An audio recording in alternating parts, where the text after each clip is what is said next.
আসসালামু আলাইকুম। আজকে আমি আপনাদেরকে এমন একটি রেসিপি তৈরি করে দেখাবো। এই রেসিপিটা একবার তৈরি করলে বারবার আপনার তৈরি করে খেতে মন চাইবে। তো আজকের রেসিপিটা তৈরি করার জন্য আমার এখানে প্রয়োজন হবে মসুরের ডাল। তো আমি পরিমাণ মতো মসুরের ডাল নিয়ে নিয়েছি, আর আমি এখানে 3 ঘন্টা মসুরের ডালগুলো ভিজিয়ে রেখেছি। তো এখন আমি মসুরের ডালগুলো ব্লেন্ড করে নিব। আপনারা চাইলে পাটায়ও বেটে নিতে পারেন। তো আমার কাছে ব্লেন্ডারের জারের সাহায্যে ব্লেন্ড করে নিলে ইজি মনে হয়, তো আমি এইভাবেই করে নিচ্ছি।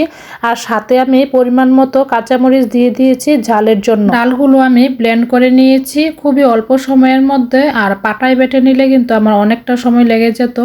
তো সব কিছু এখন রেডি করে নিয়েছি। তো ডালও বাটা হয়ে গিয়েছে এদিকে, আর পাতাও আমি ভালোভাবে ধুয়ে নিয়েছি। তো আমি আজকে কুমড়ো পাতা দিয়ে মসুরের ডাল দিয়ে একটা বড়া তৈরি করব। এই বড়াটা তো খুবই মজা হয়, আর সবচেয়ে মজা হয় গরম ভাতের সাথে খেলে। তো আমি আগে মশলাটা মেখে নিচ্ছি ডাল বাটার সাথে। প্রথমে আমি কিছু পেঁয়াজ কুচি দিয়ে দিলাম, তারপরে দিলাম হলুদের গুঁড়া, তারপরে মরিচের গুঁড়া, ধনিয়ার গুঁড়া আর পরিমাণ মতো লবণ। অবশেষে দিয়ে দিলাম একটু আদা রসুন পেস্ট। তো এখন আমি ভালোভাবে মিশিয়ে নিচ্ছি ডালের সাথে মশলাগুলো। ভালোভাবে মিশানো হয়ে গেলে তারপরে আমি বড়াটা বানিয়ে নিব। আর আমি কিভাবে বানাবো দেখে নিশ্চয়ই বুঝতে পারবেন আপনারা। তো প্রথমে আমি একটা পাতা নিয়ে নিলাম। এখন আমি কিভাবে পাতার গায়ে লাগিয়ে নিচ্ছি ডাল বাটা দেখে নিন। একটু পাতলা করে লাগিয়ে নিতে হবে, কারণ হচ্ছে এখানে কয়েকটা স্তরে ডাল বাটাটা লাগানো হবে, যার কারণে ফ্রাই করার সময় কিন্তু ভালোভাবে কুক হবে না। তো এই জন্য আমি একটু পাতলা করেই লাগিয়ে নিচ্ছি। তো এই তো এখানে লাগানো হয়ে গিয়েছে। এখন আমি প্রত্যেকটা ভাজের মধ্যে অল্প অল্প করে ডাল বাটা লাগিয়ে দিব। আর আমি ভাজটা কিভাবে দিচ্ছি আপনারা দেখে নিশ্চয়ই বুঝতে পেরেছেন।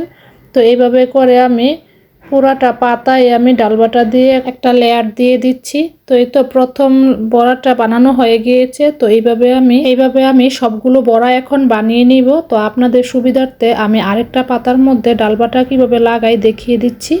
তো এই তো হয়ে গিয়েছে। তো এইভাবে আমি সবগুলোই কিন্তু বানিয়ে নিয়েছি। এখন আমি ফ্রাই করে নিব। তো এখন চলে যাব চুলায় ফ্রাই করার জন্য। তো দেখেন কতটা সুন্দর হয়েছে বড়াগুলো। আর এই বড়াগুলো যদি একটু ঝাল ঝাল করে বানানো হয় গরম গরম ভাতের সাথে খেতে কি যে মজা লাগে।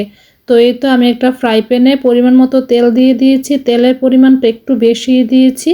তো একটু বেশি দিলেই ভালো হয়। তারপরে আমি তেলটা হালকা গরম করে তারপরে আমি একটা একটা করে সবগুলো বড়া দিয়ে দিয়েছি।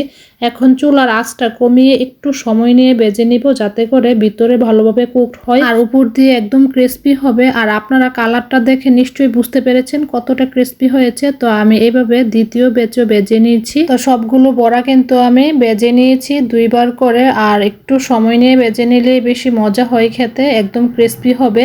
তো আপনারা চাইলে কিন্তু ট্রাই করতে পারেন। আমার কাছে তো খুবই ভালো লেগেছে, আশা করি আপনাদের কাছেও ভালো লাগবে।